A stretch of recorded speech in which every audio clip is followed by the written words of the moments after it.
Hey guys, it's Joe from Pocketnow.com, and you guys have heard me compare the new G2 to the Nexus One as being the next generation of that device, or a Nexus One with a keyboard, which I really think it is. Well, that got one of our readers thinking. This is Mitchell, who sent me an email and he said, hey, what about the digitizer? The multi-touch input panel on the G2? How does it fare compared to some of the problems that we've had in the past with the same on the Nexus One?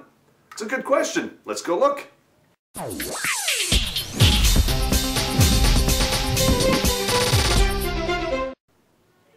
Okay, to start out, some vocabulary and some history.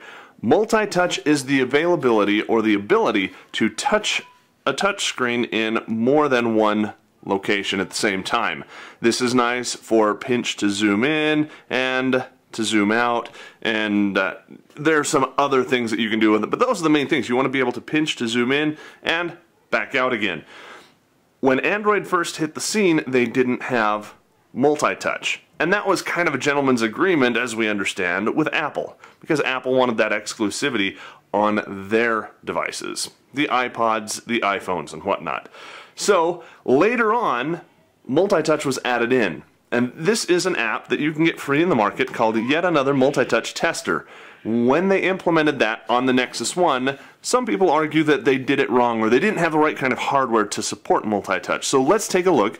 I'm going to tap up here in the corner, and you can see under my finger a little bit, I've got a little blue dot. Can you see that down there?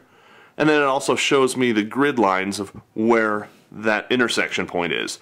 Do the same thing down here in the bottom. Now I've got a red dot under my finger, just hiding under there so you can't see it. And again, those grid lines.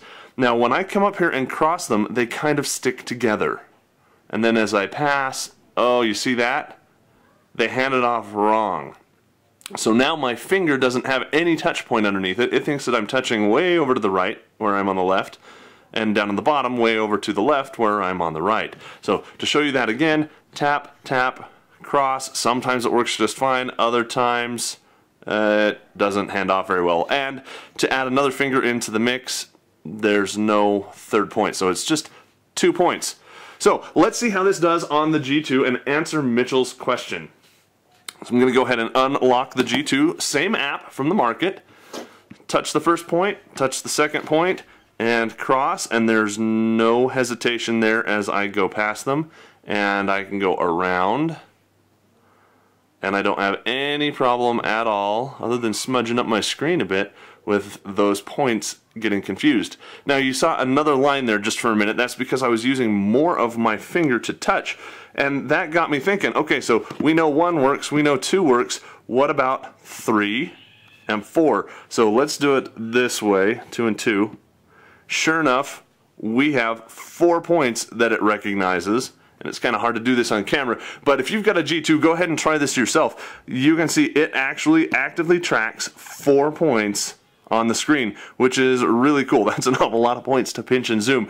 Kind of difficult to do on a small screen such as this, but you can do it, and I'm not having any of those problems that we've had with the Nexus One on the new G2. So thank you for the email, Mitchell. That's awesome. I love your input. Make sure that all you guys, speaking to the entire audience now, are subscribed to our YouTube channel so you can stay up to date on new stuff as we find out about it. You're not left out at the water cooler. Subscribe to that channel. Thumbs up this video if you'd like to see other types of videos like this. And of course, leave us comments. That's the only way we can give you the information that you want. And that's what we're all about.